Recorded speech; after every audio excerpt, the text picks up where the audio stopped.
Bill played minor hockey, played minor baseball, went to university, came back to Bathurst, became a leader in the teaching profession. Bill also took up refereeing and umpiring and became one of the best in the province.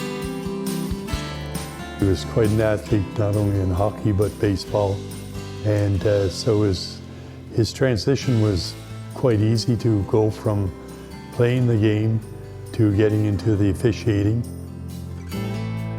We lived in a house right at the bottom of the church hill, and there was a big rink behind where they used to get the water from our place to flood the ice. So there was a nice big rink, and that's where I started. There was enough kids in every school to put a team together at every age group. And I was always a year young, so I remember I had to go up and ask the principal, who was our coach, if I could play, because I was 1 year too young. So he said, yeah, and we all tried, we were all even, so that's all you need. But I did play for UNB 1 year, and then played for the Fredericton Capitals for 2 years, and actually I'm inducted into the Sports Hall of Fame down in Fredericton for those 2 years. And when we were playing, they were allowed to pick up players, and Fredericton did pick up Lou and Paul Willett and Joe Hashy, so there was a Bathurst connection, and actually one of the games I played on the same line with Paul and Lou. So I started playing for the Alpines from '69, and unfortunately I played part of the season when they won the '71, but I didn't play all the season. And then I finished in '74,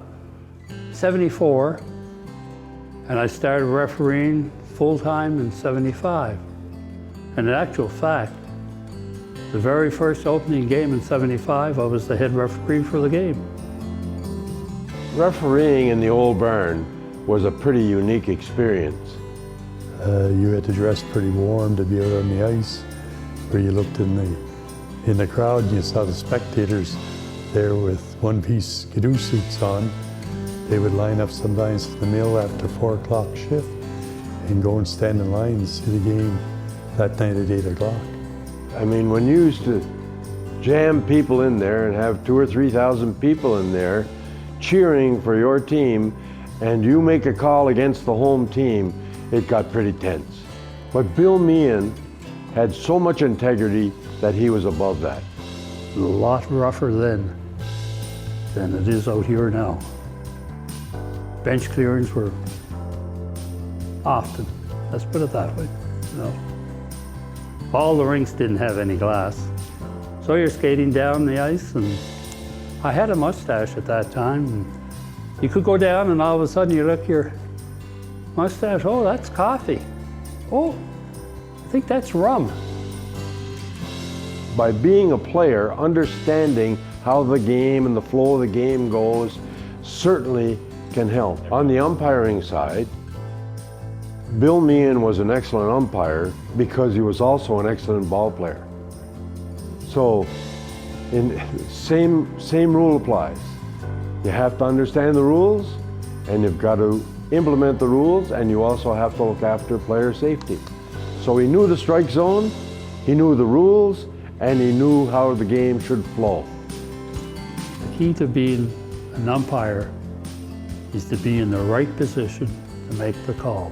And actually, that's the same thing with all officiating. You gotta be in the right place and know what is going to happen as opposed to what happened. When you go into the rink and you see who's refereeing, you know what kind of a game it's going to be. When Bill Meahan was on the ice, you could be guaranteed that things were going to be in control. At that time too, there was so much hockey and so many ball teams in every community that you always had a game. Bill and I would have to look at a schedule as to where he's going to go, when he's going to go. We were officiating almost every night of the week. Yeah, there's a lot of dedication to it if you're involved with it. You're right in the game. I like hockey. You got front seat, plus you didn't have to pay to get in. And if you're fair and you're honest with yourself, that's one thing with refereeing. If you're honest with yourself, you know when you've done a good game or a bad game. You don't have to listen to the coaches or the managers or players. You know. And sometimes they're right, but most times they're not quite right. Bill, congratulations on certainly being selected and entering into the Hall of Fame. Congratulations, Bill. Very well deserved.